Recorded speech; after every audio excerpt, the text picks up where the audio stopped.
ہم نے بات کی اس سے پہلے پرائیویٹائزیشن کی، جو بھی ایشوز میں ہیں.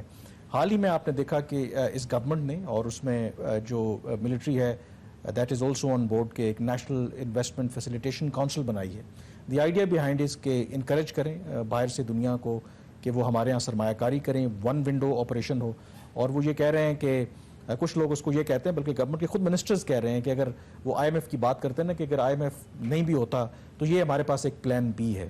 تو آپ نے کیا اسٹڈی کیا ہے، آپ سے کسی نے کنسلٹ کیا ہے یہ جو نیا ایک پلان یہ سمجھ رہے ہیں، اور by 2035 realistically do you think کہ ہماری جو معیشت کا سائز ہے $1 ٹریلین تک ہو سکتا ہے؟ بالکل ہو سکتا ہے، بالکل ہو سکتا ہے ہمارا، جو اگر ہم اپنا بھی پٹ آر ہاؤس ان آرڈر. آپ دیکھیں نا، یہ جو جیسے میں نے کہا کہ آپ گورنمنٹ کا سائز چھوٹا کریں، ریفارمز لے کر آئیں جو ریفارم چاہیے اور جو یہ فورم کر سکتا ہے. انہوں نے بڑی چیزیں ریسنٹلی کی ہیں، آپ کو پتہ ہی ہے. تو وہ یہ ہے کہ ایک تو ہمیں پانی کا نظام، پانی اس ملک میں مفت ہے، کسی ملک میں مفت نہیں ہے، اس کی کوئی چارج لگنا چاہیے. سو دیٹ یہ جو کہتے ہیں نا کہ ٹیکس ہونا چاہیے، وہ ٹیکسوں کو چھوڑیں. اس سے آپ کی کراپس پہ ہم کم سے کم پانی استعمال کریں گے. ہم نے یہاں پر کوئی وہ لمبی بات ہو جائے گی، کوئی فارنرز لا کے ہم نے فارمنگ کی، انہوں نے کہا جی نہر کا پانی نہ استعمال کریں، اس میں بیکٹیریا بہت، تو ہم نے پیوٹس لگا دی وہاں پر. تو یہ جو ہے نا، یہ پانی ہم ضائع کر رہے ہیں ضرورت سے زیادہ. خام خواہ میں ہر آدمی گاڑیاں صاف کر رہے ہیں، تو پھر ٹوٹی کھولی ہوئی ہے گھر میں بھی، کوئی اس کا چارج ہونا چاہیے. And we should just reduce. لیکن یہ جو آئیڈیا ہے گورنمنٹ کا انکریج کرنے کا فورن ڈائریکٹ انویسٹمنٹ، یہ جو ایک ون ونڈو آپریشن کا، اور یہ باتیں کر رہے ہیں کہ بلینز آف ڈالرز کی ٹریڈ آئے گی، خاص کر کے جو گلف کنٹریز ہیں ان کو وہ ٹیپ کر رہے ہیں. اس میں ایگریکلچر کا بھی شعبہ ہے، لائف سٹاک ہے، مائننگ ہے، منرلز ہیں. تو ڈو یو تھنک کہ ریئلسٹکلی ود کرنٹ جو ہماری جو سچویشن ہے، جو فورن انویسٹر ہے وہ پاکستان آ کے انویسٹ کر آئی سکتا تھنک ہے؟ شروع میں ریلیکٹنٹ ہوگا، but as the momentum build up people will come. آپ نے ریکوڈیک کا کیا، وہ کتنا کنٹروورشل تھا. We could have settled better, but کروا دیا نا جنہوں نے کروانا تھا. تو اسی طرح اگر ہم اس کے پیچھے پڑ جائیں کہ جو چیزیں کرنے والی ہیں وہ کروائیں بیٹھ کے.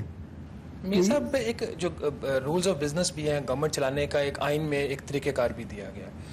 جو پچھلا پی ٹی آئی کے 5 سال یا 4 سال تقریباً ان کی گورنمنٹ تھی، اس میں ملٹری کی ہر سٹیج کے اوپر انوالومنٹ تھی. ان کے لوگ آ کے باقاعدہ میٹنگز میں بیٹھتے تھے. وہ تجربہ کامیاب نہیں ہوا. اب یہ جو کونسل بنی ہے، اس میں ایگزیکٹو کمیٹی ہو یا ایپیکس کمیٹی ہو یا نیچے سب سے امپلیمنٹیشن کمیٹی ہو، ہر جگہ پہ ملٹری کے لوگ جا رہے ہیں.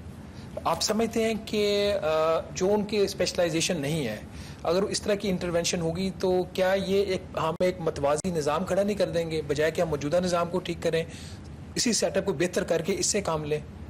آئی تھنک یہ جو کاؤنسل بنی ہے اچھی چیز ہے.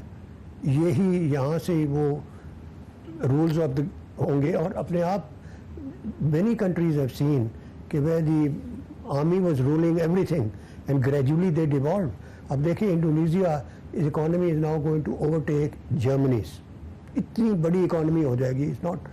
اور انہوں نے کیا کیا کہ سکارنو، میگاواتی، 3 ملٹری رولرز کے بعد gradually when the civilian show good performance, تو فوج جو ہے نا وہ نہیں ہمارے impediment. when the civilians will show the good performance. Yes. کب یہ ابھی جب یہ کمیٹیاں بن جائیں گی، جب یہ ہو جائے گا.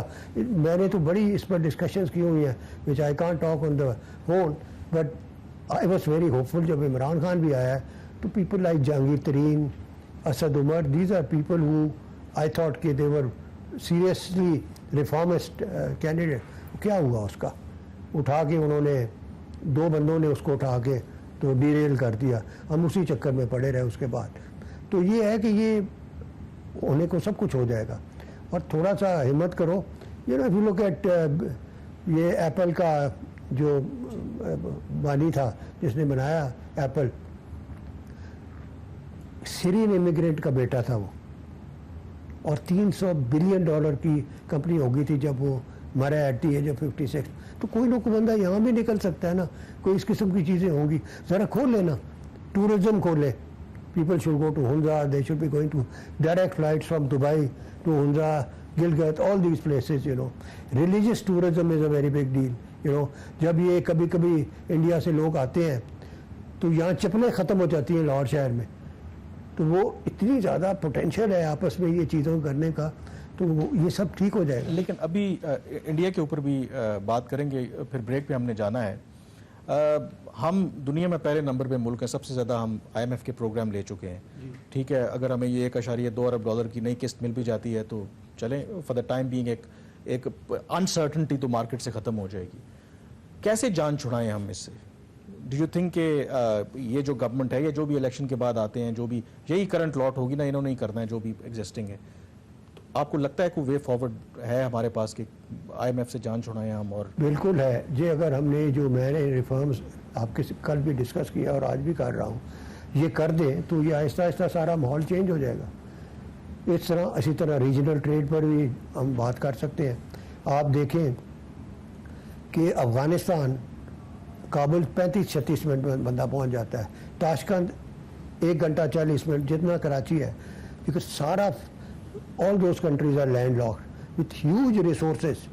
If transport can start from Karachi port یا گوادر پورٹ, تو اس میں وہاں سے کتنی چیزیں ہم امپورٹ کر سکتے ہیں. میں سب کن ایریاز کے اندر جو فورن ڈائریکٹ انویسٹمنٹ ہے وہ پاکستان آ سکتی ہے اور فوری آ سکتی ہے؟ کیونکہ ہمارا تو پرابلم یہ نہیں کہ کوئی باہر سے کمپنی آئے, اس کے بورڈ کے جو ممبرز بھی ہیں اس کی بھی سیکورٹی کلیئرنس چاہیے ہوتی ہے, اور اس میں بھی 2 سال سم ٹائمز لگ جاتے ہیں.